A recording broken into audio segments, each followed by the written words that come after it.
Bueno, queridos patitos, vamos a ir a un nuevo intento de competir con el premio Ramiro Pinilla, como fue con el Recuerdos Góticos de Neguri. Una novela que ciertamente trataba de traer más al entorno de Guecho, al ámbito de la literatura que produje. En este caso no recuerdo ningún sueño que diera origen a ninguna de las partes específicamente, por tanto tuve que tirar en buena medida de recuerdos, asuntos familiares vinculados a la tierra, a la construcción de determinados edificios, por lo tanto hacer algo más alguno diría bucólico, pastoril, alguno diría costumbrista, y en parte ligado a la propia biografía, sea personal y literaria del propio Ramiro Pinilla. En primer término, la idea del título, Recuerdos Góticos de Neguri, es otra vez un título dado por el amigo Pedro Oreña, que tiene sentido en parte, pero con el concepto gótico, no de el periodo gótico, sino en términos gótico venido del siglo XIX, en el periodo romántico, de que el concepto gótico adquiere otra dimensión distinta. Recuerdos, evidentemente, porque son memorias de situaciones pasadas, como en parte tiene que ver con las dos protagonistas que están ahí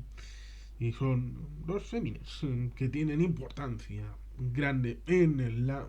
trama de la novela. Y por supuesto Neguri, porque básicamente está anclado en las galerías de Punta Begoña, que tiene bastante que ver con el periodo álgido de Neguri, Nekuko Uri, que tiene bastante que ver con algún vídeo que tenemos en los lugares determinados. Recuerdo un vídeo hecho directamente enfrente de Galerías de Punta Begoña. Recuerdo otro vídeo hecho directamente enfrente del Palacete Chavarri en la Plaza Moyúa. Y por tanto, ciertamente hemos de recordar la historia del Gran Bilbao, en donde evidentemente hay situaciones como el puerto de la Paz, ligado a Godoy a principios del siglo XIX, el tema de la anexión de Abando, donde iba a ir ese puerto de la Paz a finales de ese siglo XIX, y por tanto ciertamente la expansión de Bilbao, que era la como hablamos en un conversatorio con Luis de Quezala, muy interesante y rico, sobre el tema del señorío de Vizcaya, no tenían esa idea de cabecera o de capitalidad, pero fue algo devenido por la historia, en primer término Bermeo, pero luego Bilbao, en donde se situaban las principales actividades y al final acabó siendo la capital del señorío de Vizcaya. Pues en ese ámbito en donde Bilbao adquirió importancia, pues evidentemente ahí tenemos una situación en donde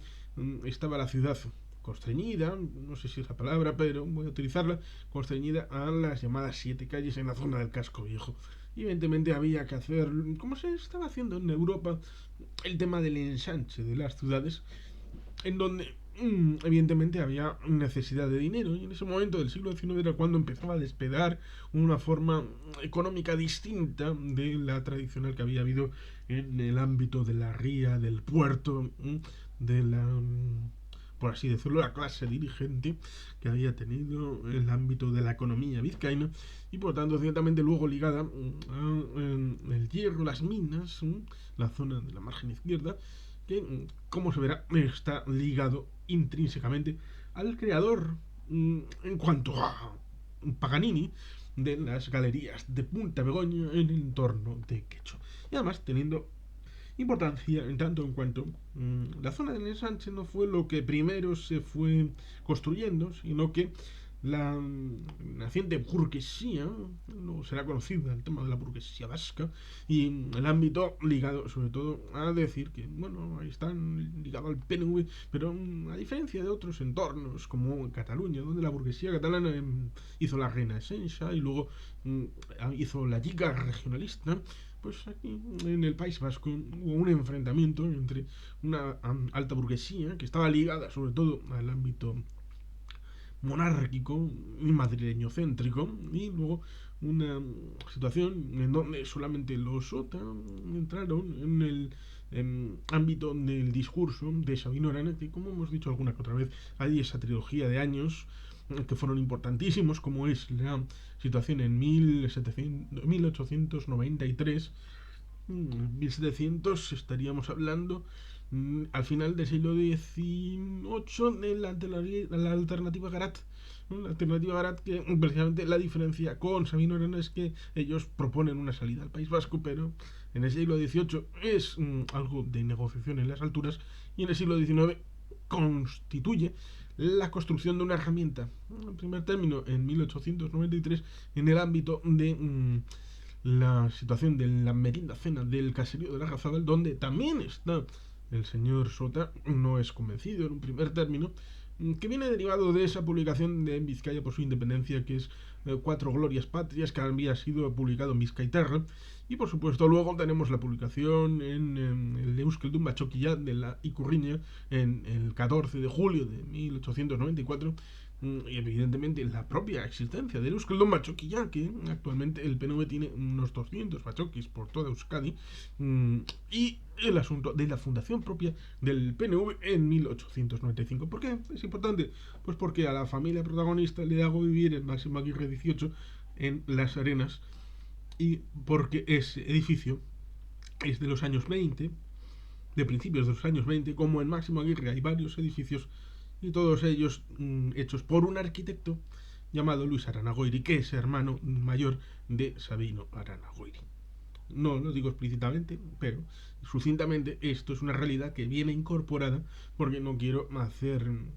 excesivo partidismo, a pesar de que esté soterrado en lo que es propiamente la novela. Pero es parte de nuestra historia, es parte de la historia del país, lo mismo que el hecho de que en la zona de Neguri, Neguco, Udi, en la zona de las Arenas, donde la Argoma, precisamente a través de Máximo Aguirre, que fue el que hizo posible la habitabilidad de toda esta zona,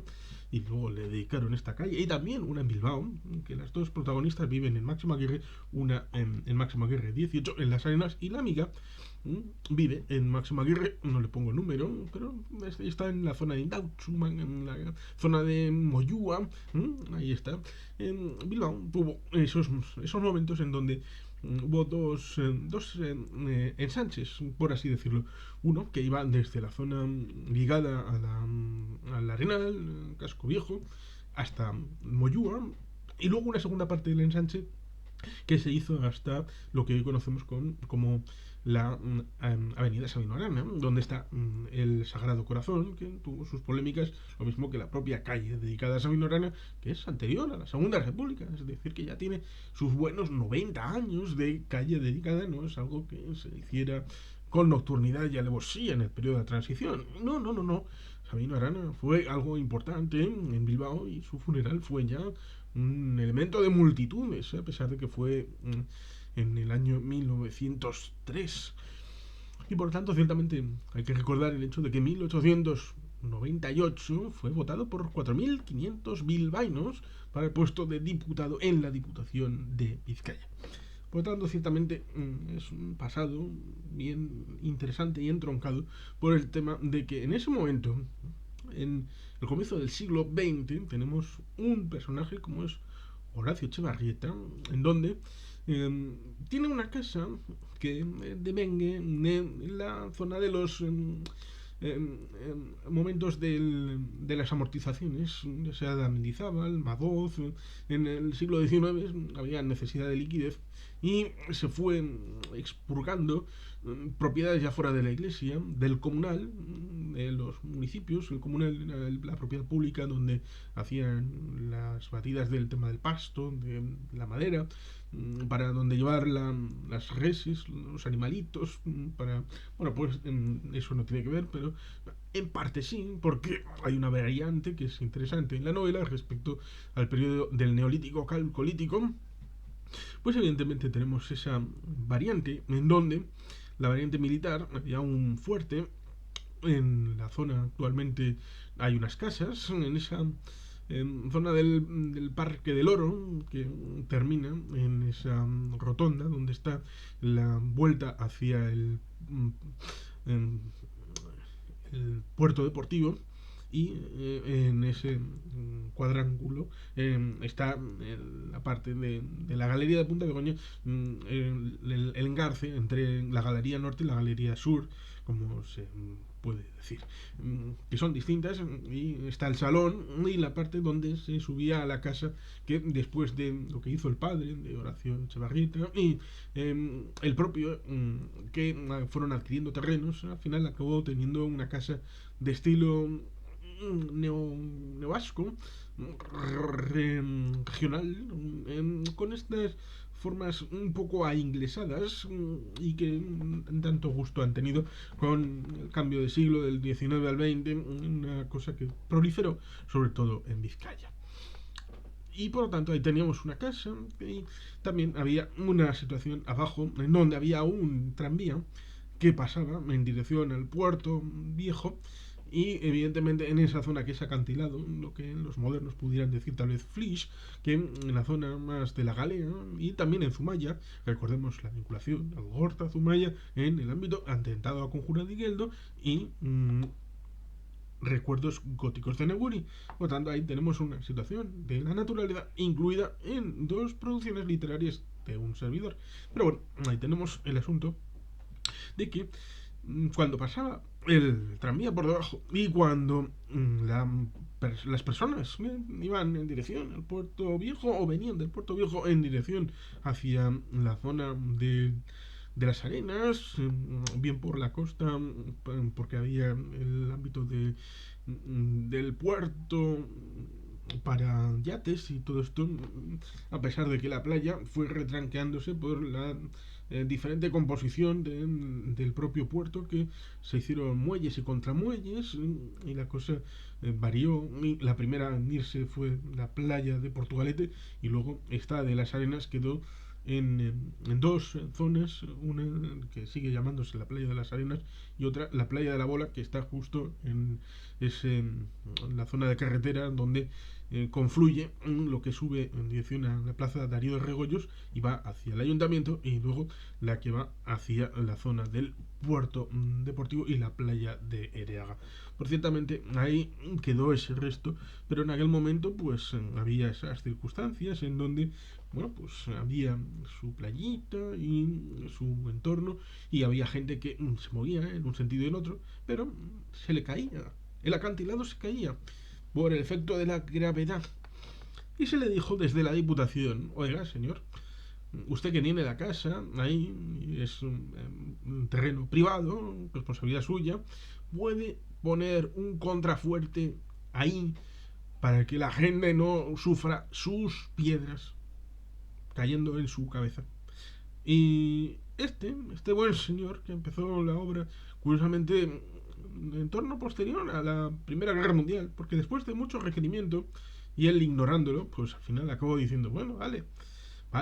ya me he enterado, tengo que hacerlo. Y para el torno del año 1921 fue una cosa curiosa, porque fue en parte un elemento de construcción experimental en la zona del encofrado, es decir, utilizar hormigón armado con el ámbito de las varillas de hierro, lo cual ciertamente es una construcción novedosa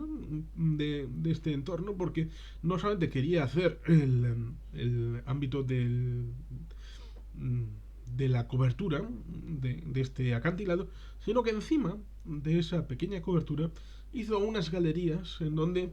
bueno, como todo narcisista, pues tiene la idea de ser visto y ver a los demás. ¿Por qué? Pues porque era una especie de carta de presentación de este buen señor, porque en ese momento pues no había sino entrada y salida, fundamentalmente por el Abra de Bilbao, y todo el que entraba y salía veía: mira, ahí está la galería de Horacio y encima su casa. Y él no solamente se hacía ver por toda la gente que pasaba por debajo, también se hacía ver por esa gente que venía y iba en el barco, también tenía negocios ligados al tema de los barcos y del comercio, sino también enfrente estaban las minas, que en parte también eran de su propiedad, con lo cual lo tenía todo para hacer esas galerías y el salón, que es un asunto interesante porque era un lugar donde se reunían sus amigotes para el tema de los negocios. Por lo tanto, ahí tenemos el enlace, que es las galerías de Punta Begoña. En el inicio metemos el asunto de las propias galerías a través de los guías, ¿no? Como es la parte de la prole, porque hay papá, mamá, un hijo y una hija. Aquí detrás lo pone. Muchas líneas confluyen en una misma dirección para poner el acento en el municipio vizcaíno de Guecho. Las vidas de Ana Rosa, su hermano Fernando, su amiga Sarobe, serán puestas a prueba por sus prejuicios y sobre todo sus valores.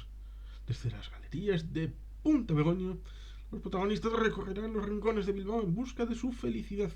A ellos se unirán los padres de Ana Rosa, Jesús y Beatriz. Ambos serán los testigos y jueces de los secretos de sus hijos e incluso de los suyos propios. Pues aquí tenemos esta situación en donde los hijos tienen relación con las galerías de Punta Begoña. Uno, el hijo, Fernando, como historiador, y Ana Rosa como guía, como lo es también su amiga Sarobe. Ya tenemos esa situación en donde el eje está ligado lo personal y lo familiar y lo humano. La piedra y lo humano en esta conjunción respecto a las propias galerías como hilo vehicular, en donde en sí pues son piedras, pero a través de la interpretación que le damos los humanos, es decir, el uso y a veces disfrute, pues tiene bastante que ver con cuál es la percepción que ha ido cambiando a lo largo del tiempo y se pretende ahora que sea distinta porque ha habido unas formas de malinterpretar de lo que ha servido y para qué han tenido utilidad las galerías de Punta Begoña. Pues ciertamente el pueblo después de un montón de tiempo donde estuvieron cerradas y hubo un asunto ligado a la destrucción después de mucho tiempo de estar abandonadas, pues antes de la implantación de una determinada ley del suelo española, pues dieron en derribo los herederos de Horacio y por lo tanto hicieron posible esos edificios un tanto anodinos y horribles donde estaba la casa familiar. Pero bueno, cosas que pasan y en un momento dado, cuando hubo la posibilidad de hacer el tránsito a algo municipal, porque adquirieron esa franja de terreno más litoral, pues acabó haciéndose una fundación y sirviendo de investigación, porque esos elementos innovadores que habían estado en intemperie pues puede servir como investigación para otros edificios a través del ámbito investigativo de la universidad, gente que vaya ahí, y además también para dar a conocer el patrimonio, para que la gente conozca cuáles son los elementos, qué se hacía allí, qué fue de la evolución del lugar, y por lo tanto ahí tenemos a los ámbitos de Ana Rosa y Sarobe como guías para los vecinos y turistas, y Fernando para ser investigador, pero desde el ámbito de la universidad, a pesar de que colabora también desde la Galería de Punta Begoña. Y por tanto ahí tenemos una situación que remite al hecho de que vivan en Máximo Aguirre 18, que tiene que ver con la historia del propio Guecho, y que por supuesto Sarobe vive en Máximo Aguirre en Bilbao, los dos entornos, Bilbao y Guecho, y el ámbito que decíamos de que en Bilbao, como se puede ver en el Museo del Mar, en el Museo Marítimo, que está debajo de lo que es la Plaza del Sagrado Corazón, al lado del Puente Euskalduna y del propio edificio Palacio de Congresos Euskalduna, pues se puede ver que en Bilbao, hasta la construcción de Rontegui, del que hace bastantes décadas, pero no tantas, pues había esa idea de que solamente se podía pasar de una margen a la otra en el propio Bilbao, y se impedía la construcción de puentes aguas abajo y hasta, como digo, la construcción de la propia edificación de Rontegui, no había esa situación. En el caso de el puente Euskalduna ya se dio claro que lo que había pasado anteriormente, incluso con Ricardo Bastida, que resulta curioso, es el autor del proyecto constructivo de las galerías de Punta de Begoña, pero también es el autor de puentes como el del Arenal y no, sí, del Arenal en sentido de la zona del ayuntamiento. El puente este que se puede abrir teóricamente, a pesar de que hace muchísimo que no se abre y seguramente estará anquilosado. Y también el puente de Deusto, que fue testigo en los años 80, comienzos de batallas de la antigua campa de los ingleses por el cierre de Euskalduna, que fue de los Sota, que decíamos antes. Resulta curioso porque hubo 3 astilleros en la época de los 70 en la zona del Gran Bilbao y había solo uno que tenía una mayoría sindical no nacionalista, entendiendo un nacionalista de ELA o similares, y fue la naval, que votaba mayoritariamente a UGT, y fue la única que sobrevivió hasta recientemente, aunque no fue incorporado a, bueno, estas cosas que, bueno, no tienen que ver con el libro, pero son interesantes, a diferencia de lo que pasó con Cádiz o con Ferrol, referente a Navaentía. Pero bueno, tenemos una situación en donde ahí estaba en el ámbito de la pomada, y el puente de tanto el de Deusto como el del Ayuntamiento de Bilbao, pues tenemos esa situación de que se abrían para poder permitir lo que había sido el remontar la ría para los barcos, pero ya se tenía la idea de que ya no iban a entrar barcos grandes cuando se hizo el puente de Euskalduna. Con lo cual ahí tenemos la evolución de los tiempos y de las circunstancias, y en el propio ámbito del Museo Marítimo pues tenemos esa realidad en donde se cuenta parte de la historia de la ría, en donde, por ejemplo, en Portugalete tenían esa idea a comienzos del siglo XIV. Ahora hace poco se ha cumplido el 700 aniversario de la villa de Portugalete,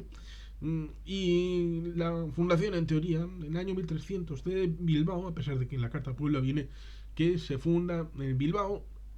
encima del puerto de Bilbao, con lo cual el topónimo ya estaba en el puerto de Bilbao, con lo cual había un puerto en que tenía ese nombre, sobre el que se funda la villa de Bilbao, es decir, un título. Y en el año 22.322, es decir, 22 años después, tenemos la fundación de la villa de Portugalete, que tenía la idea de que ella tendría que ser la líder de Vizcaya, pero era mucho más defendible, sobre todo después de 14 kilómetros de entrada a la ría, incluyendo la barra de Portugalete, la curva de Lorrieta, con elementos dificultosos para cualquiera que pudiera entrar, lo mismo amigo que enemigo. Pues evidentemente ahí estaba la Puna, que es una falasa, iba todos los años, un día al año, a recoger en persona las quejas de los de Portugalete. Bueno, era un día de quejas, les escuchaban y tomaban nota, y bueno, prometemos no volver a caer en estos errores para el año entrante. Se iban de vuelta y ya está, y arreglado. Pero había esas tensiones que también había entre Guecho y Portugalete, donde en teoría el negocio el ámbito de los navieros pues estaba más bien más cercano, próximo a Portugalete, no sé si en conchabeo con el tema de las villas, con Bilbao, pero a los de Guecho, como viene en el ámbito del propio Ramiro Pinilla y en alguna de sus novelas, tenía más que ver con el salvamento y con la idea de que, bueno, quien salva a un barco que está a la deriva y que no hay nadie dentro, pues se queda con el botín, con lo que hay adentro, y por lo tanto ahí está la picaresca de los del Puerto Viejo y esa situación con al lado del ámbito de las galerías de Punta Begoña está el ámbito de la Cruz Roja, del salvamento marítimo, con lo cual ahí tenemos un pasado que es interesante para profundizar, no solamente a través de mi novela, sino también, evidentemente, como elemento aislado en el ámbito del propio Guecho. Y por lo tanto, ciertamente, uno pudo ver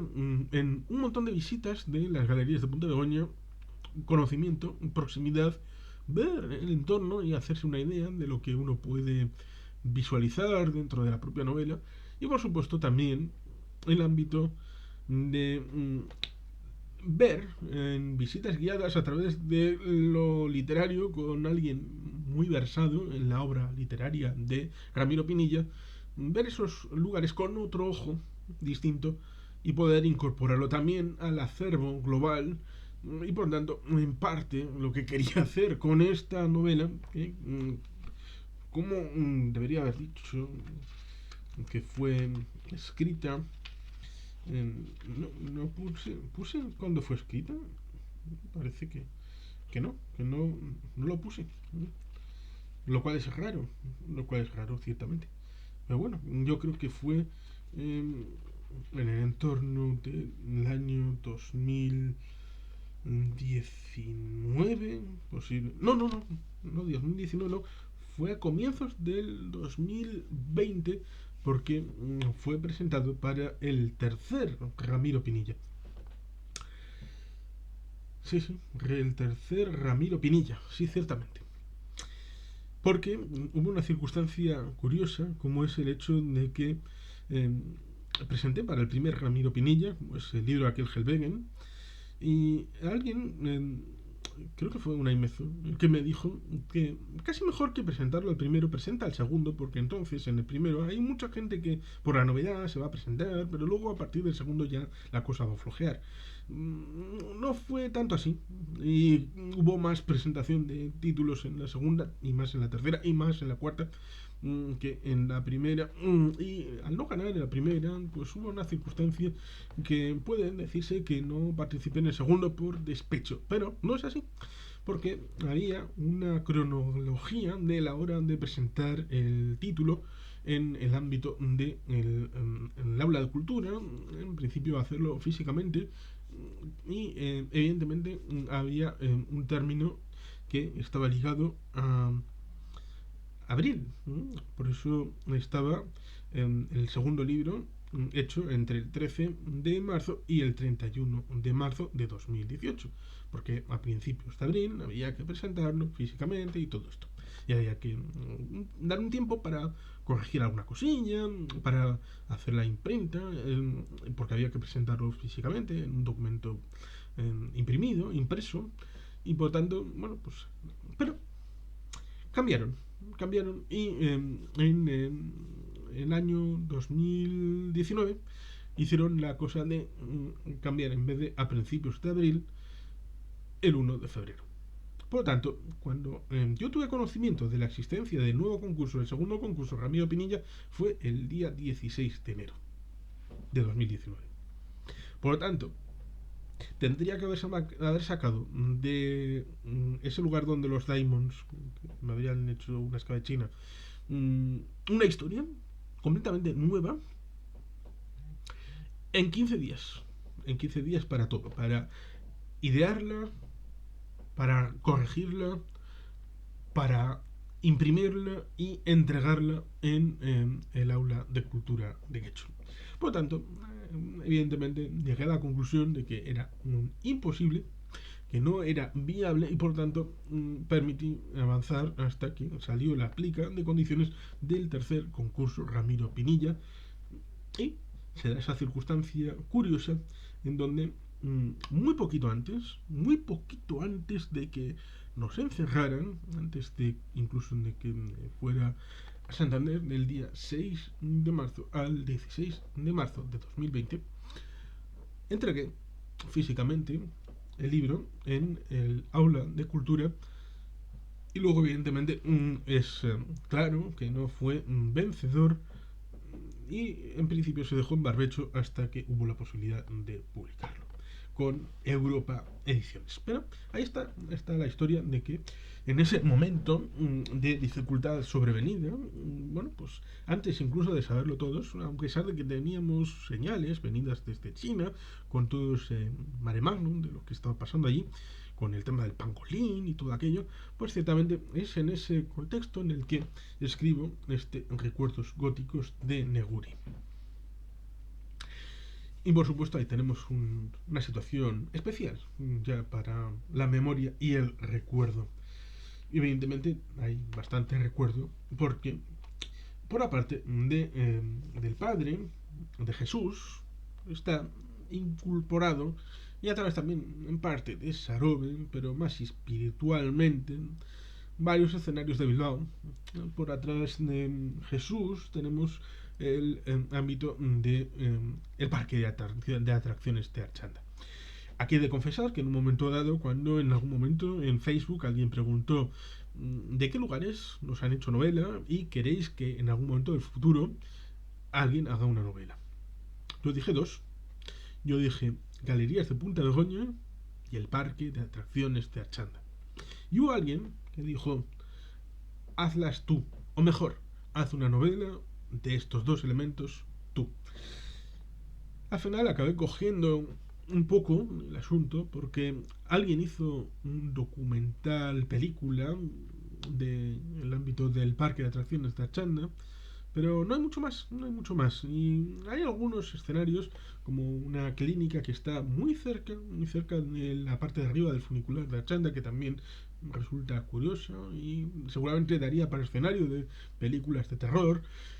Lo mismo que hasta hace no tanto, cuando se despejó el terreno del parque de atracciones de Archanda, con una historia bastante peculiar porque viene ligado al parque de atracciones de Madrid, que yo pude visitar en abril del año 1996. Resulta curioso porque fue en ese interín en el que Felipe González estaba saliendo del gobierno y llegaba José María Aznar, y con el colegio hicimos lo que se llamaba el viaje a Castilla. Y en parte fuimos al parque de atracciones en una jornada única en donde visitamos Madrid,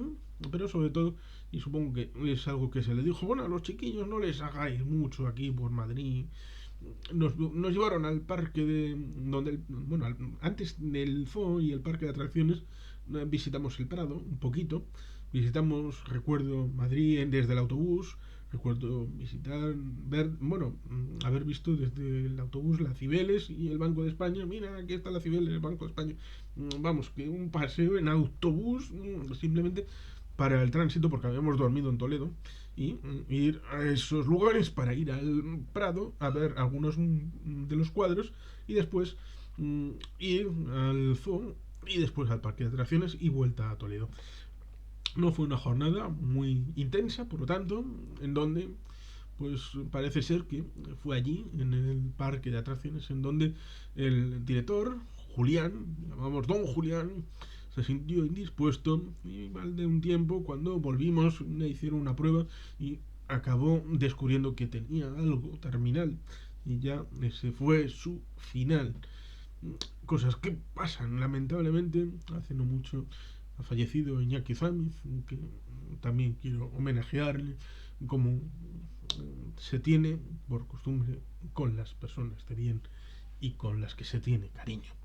Y por tanto, ciertamente, ahí tenemos una realidad, como es el hecho de que el Parque de Atracciones de Madrid quiso expandir negocio y vio Bilbao como una ciudad grandiosa, con una necesidad de esparcimiento y de entretenimiento, y por eso en el año 73-74 se empezó a vislumbrar la idea de un parque de atracciones en algún lugar. ¿Dónde? Pues en Archanda. Pero aquí empiezan las dificultades. ¿Cuáles son las dificultades? Primero, ¿dónde estaba encuadrado? En una zona de la crestería más cercana a Galdacao que a Bilbao. A pesar de que técnicamente es Archanda, técnicamente se puede decir que pueda ser Bilbao, pero estaba bastante a desmano, en un momento en el que no había transporte público sino por autobús y con una carreterucha que subía para allí, en la zona cercana a donde había una especie de parque de esparcimiento que se conoce como el vivero, con sus mesitas y la forma de como si fuera esto, recuerdan a Yogi, el oso Yogi, con el parque y el agente Smith. Bueno, pues algo parecido, ¿eh? Con sus mesitas, sus barbacoas y todo esto. Y más o menos ahí al lado es donde estaba el parque de atracciones. Y se hizo inaugurar, curiosamente, en el ámbito de Bilbao en un mes de septiembre. Dirán, hombre, cualquier mes da igual, la gente irá. Ya, pero es que la mayor afluencia tenía que ser de chiquillos. Y los chiquillos fundamentalmente te iban en el periodo estival, en verano. Y por supuesto, cuando termina el verano y comienzan las clases es en septiembre. Y por lo tanto, no había disponibilidad ya desde el inicio de tener una buena taquilla para luego avanzar y tener réditos hasta el punto de que, a pesar de la memoria de mucha gente, yo una vez estuve con mi prima em, allí en el parque de Archanda, pues la cosa fue vaciándose, a pesar de que incluso en la última temporada, en el último año, se habían instalado nuevas atracciones y nuevos elementos, pero en el año 90 la Diputación de Vizcaya dijo hasta aquí, se acabó y de la noche a la mañana prácticamente se cerró el parque ya para siempre y quedó como un esqueleto durante prácticamente 2 décadas como recordatorio con esas cúpulas piramidales color rojizo y al padre le hago entrar en ese mundo como tema laboral para hablar un poquito del ámbito de este lugar de tantos niños de Bilbao disfrutaron bastante, lo mismo que bastantes mayores, porque hubo una zona cerca de una zona acuosa que era una especie de anfiteatro donde hubo cantantes. La gente recuerda uno de Bertino Osborne, pero hubo otros que hicieron conciertos allí. Por lo tanto, es un lugar de la memoria de Bilbao. Y también, evidentemente, de la mía propia, al lado de la calle del Perro, cerca del punto donde se ve la Amachu de Begoña, donde los chiquiteros se juntan el 11 de octubre, cerca del Palacio John, llamado de, de la Bolsa, a pesar de que la Bolsa está en la zona cercana a la Plaza de Abando, a la zona cercana donde está la Estación del Norte. Bueno, pues ahí había una sidrería en donde un servidor estuvo y que, bueno, pues está incorporada en un momento dado como recuerdo de una situación que sí pasó allí, pero edulcorada para servir a los propósitos de la propia historia. Así que, evidentemente, como digo, hay Bilbao y también hay Guecho. Hay mucho Guecho en esta situación porque hay una propia derivada de la propia Ana Rosa, y hay una derivada del propio Fernando, que cada cual pues tiene su propia neura, por decirlo de alguna manera, para su propia relación con lo que están viviendo. Y como a veces en las familias hay escasez de diálogo y cuando se usan algunas palabras se tratan de decir cosas distintas, pero sin especificar de qué se está hablando, por lo tanto hay esa forma de incomunicación hasta que pueden tener ese elemento de conversación que finalmente acaba eclosionando. Pero la carga de apriorismos, sobre todo en el ámbito más próximo, es bastante grande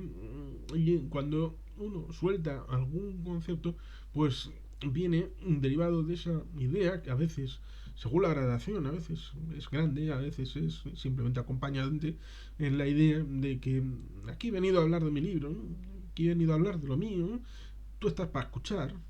y yo no estoy para escucharte a ti. Y por lo tanto, ciertamente, hay un elemento de esto en las relaciones familiares, ya sea entre la propia pareja de los padres, entre Jesús y Beatriz y entre Ana Rosa y Fernando.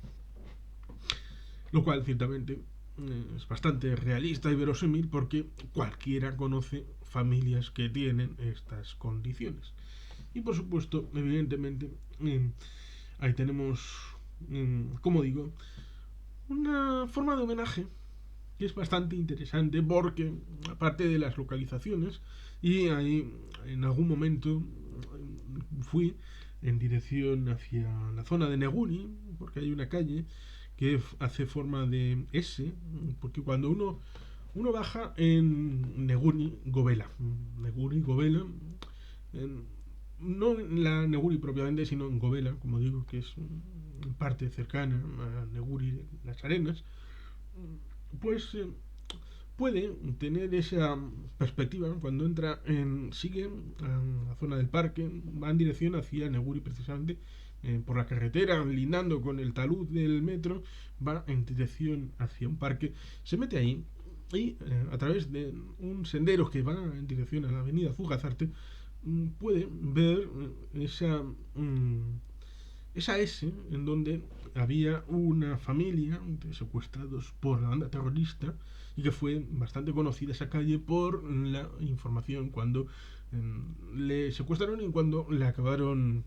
soltando. Afortunadamente esta persona vivió. Pero digamos que es interesante porque antes de salir a esa calle, hay un parque, está recogidito, incluso hay algún pequeño palacete que está inserto dentro de ese pequeño y recóndito lugar para el gran público que ha sido dejado a la mano de Dios y ahora parece que está siendo restaurado hace relativamente poco. Y alguna vez allí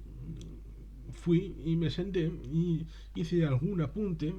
que tiene bastante que ver con la incorporación de asuntos para este libro, porque,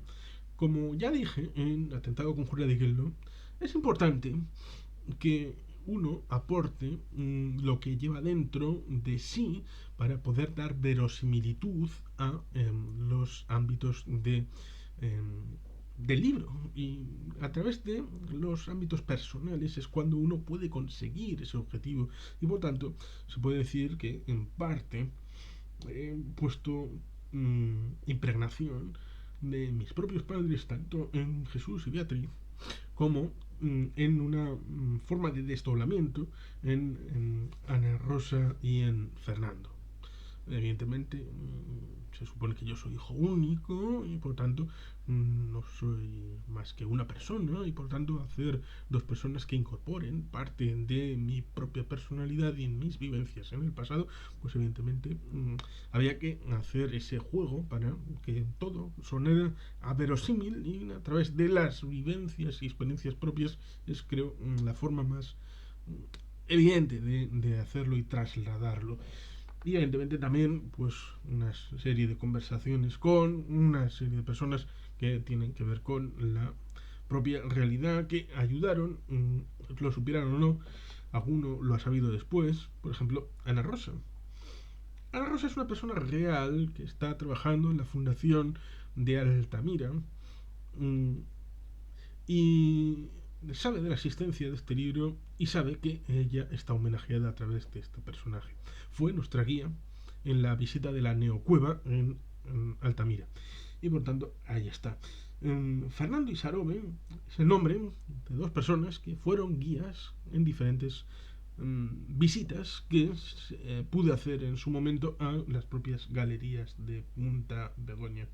Y por tanto, ciertamente, en los propios nombres de algunos de los protagonistas hay homenajes a personas reales que existen y que han dado en parte forma, sobre todo también alguna otra que tuve una conversación precisamente ese día donde tomé apuntes de mis propios pasados, traumas, porque hay traumas en parte de los protagonistas y es una transferencia del autor a los protagonistas para afrontar ese desafío de, como digo, verosimilitud, creatividad, pero transparencia y honestidad. Y evidentemente hubo una persona que contó algunos elementos que algunos ya los conocía, pero sirve bien hablar con otra persona para sistematizar, para dar forma. Y también hay algún que otro easter egg, como por ejemplo un tal Seimus Magnukian, que también evidentemente está vinculado con un elemento tan interesante y sugerente como puede ser el ámbito del molino de Aiserrota. Es un icono de Getxo, pero no mucha gente sabe cuál es el pasado, y trato de incorporarlo también a este libro.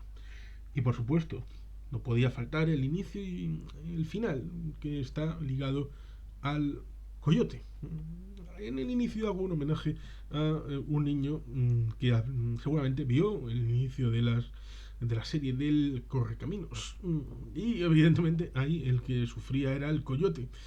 como era Steven Spielberg, nacido en Columbus, Ohio, en el año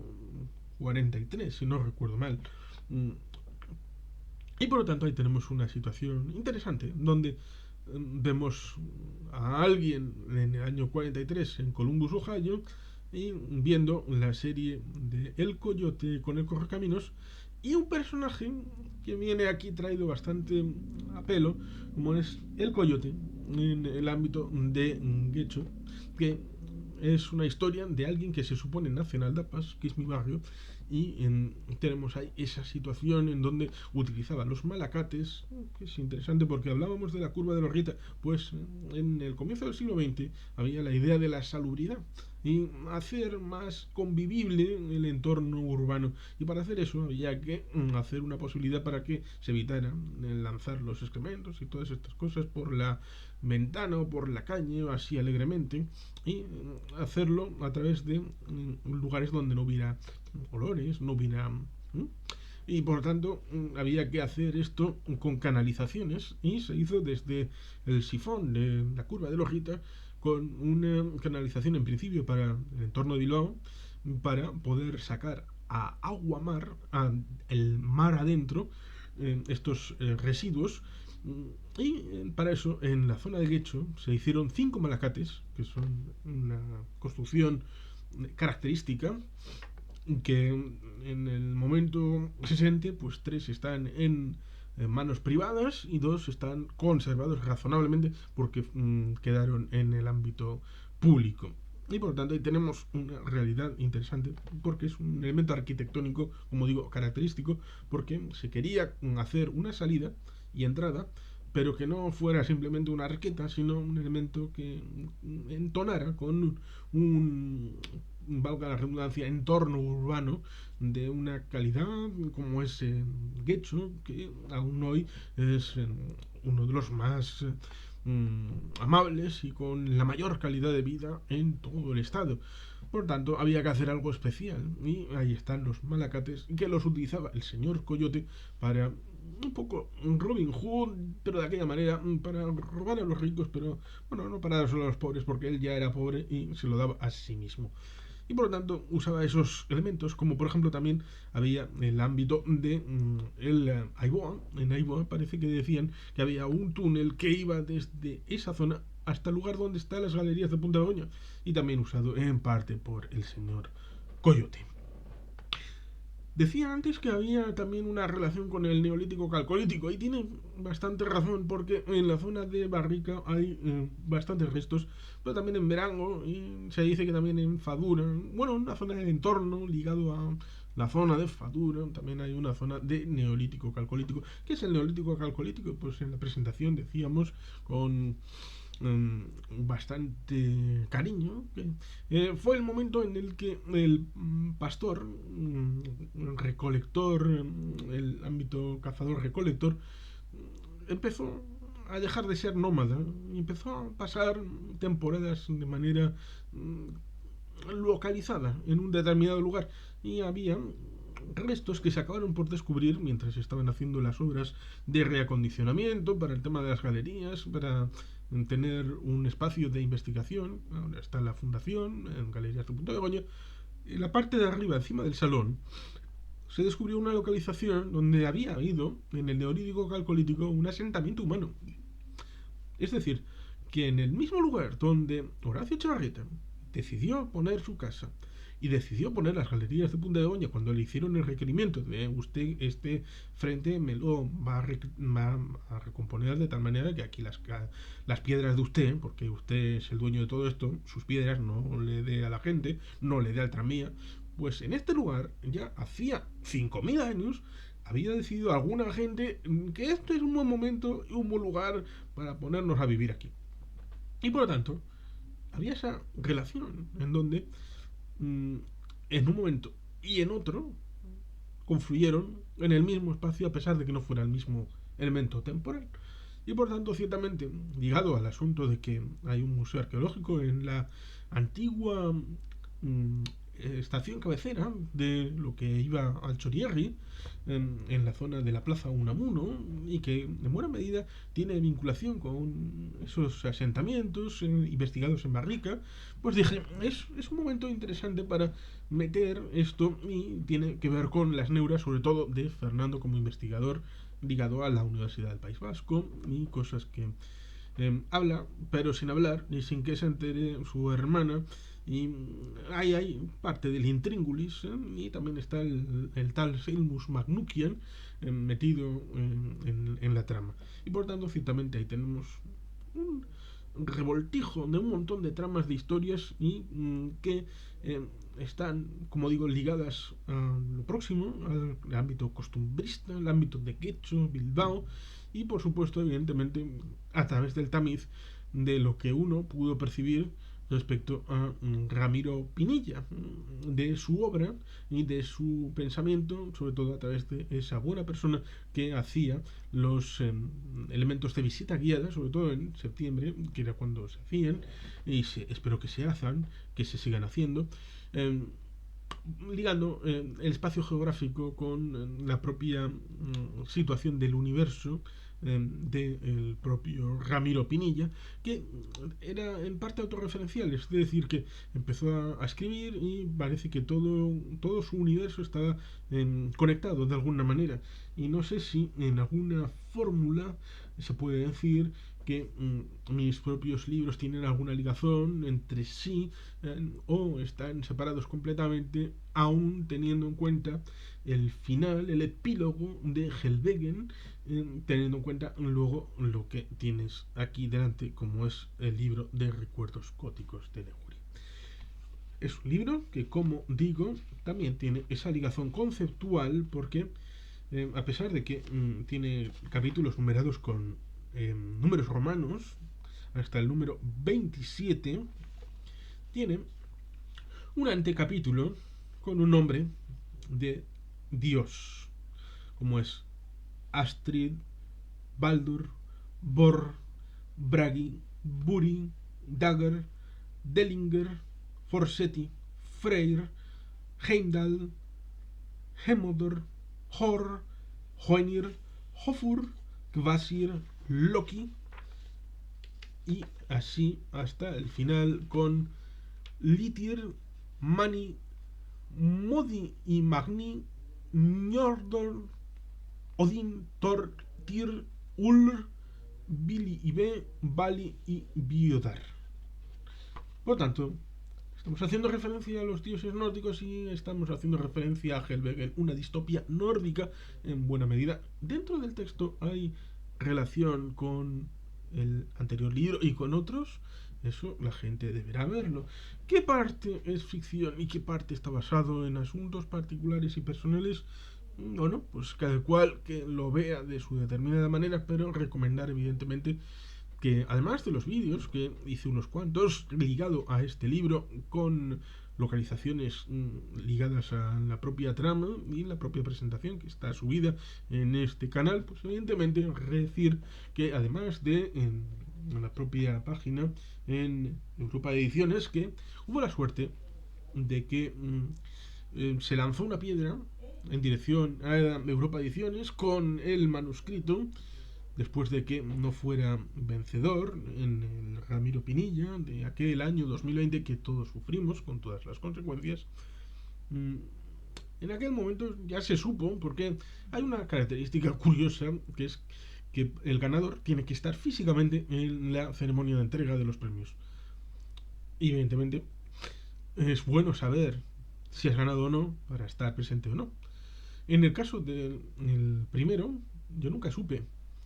quién había ganado, a pesar de que luego supe que una persona que estaba ligada al jurado, como era doña Laura Mintegui, candidata de Euskal Herria Bildu en 2012 a las elecciones al Parlamento Vasco,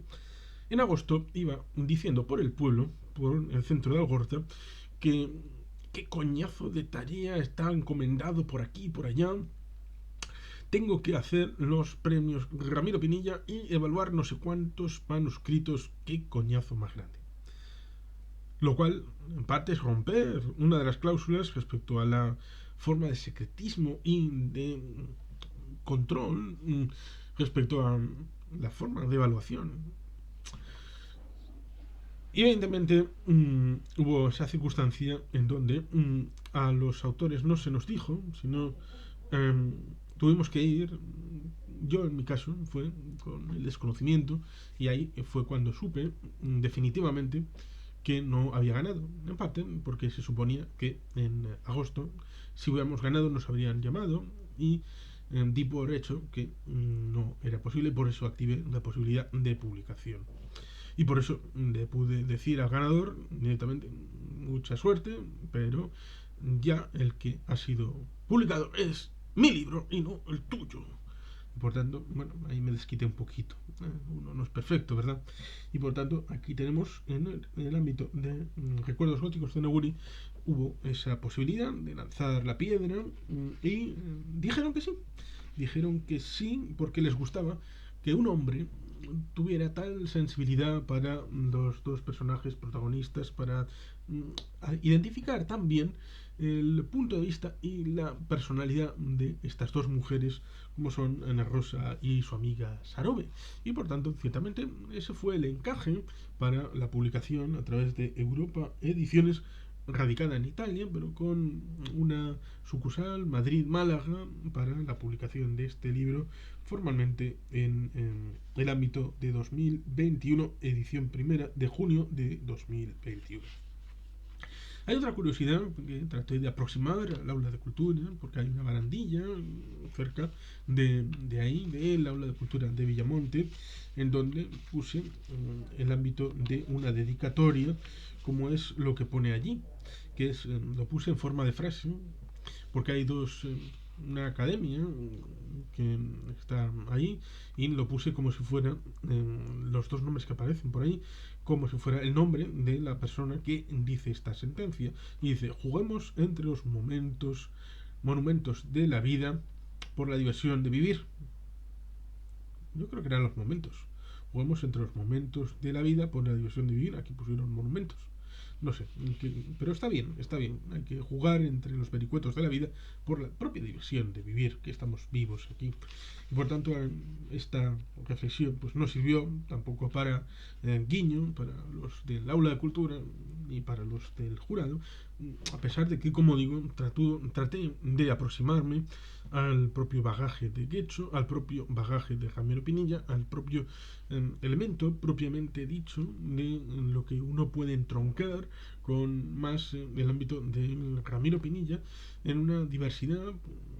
Puede decirse que el primero, Helvegen, pues estaba en distopía, ciencia ficción, y bueno, pues parece como que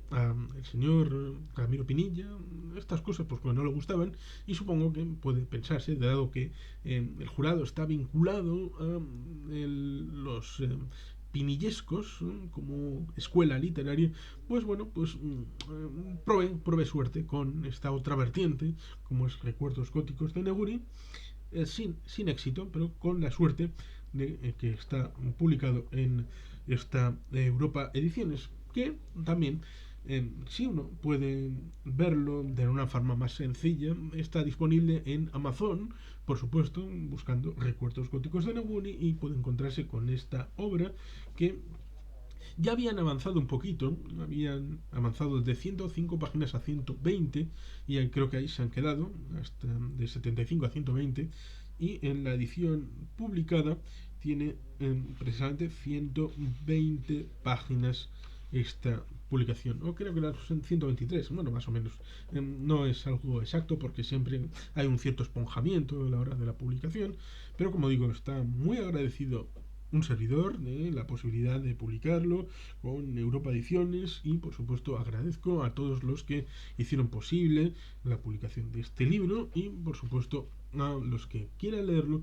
sobre todo teniendo ese cariño por Getxo, por Bilbao, por el entorno histórico-cultural, Galerías de Punta de Begoña como elemento central de la trama, y creo que cualquiera que lo lea se va a descubrir con un elemento que le aproximará a este entorno del Gran Bilbao, y en parte ligado a mi propia biografía, pues nací en Bilbao, enfrente de la Macho de Begoña, y de momento resido en Getxo, y por lo menos espero seguir viviendo un poquito más.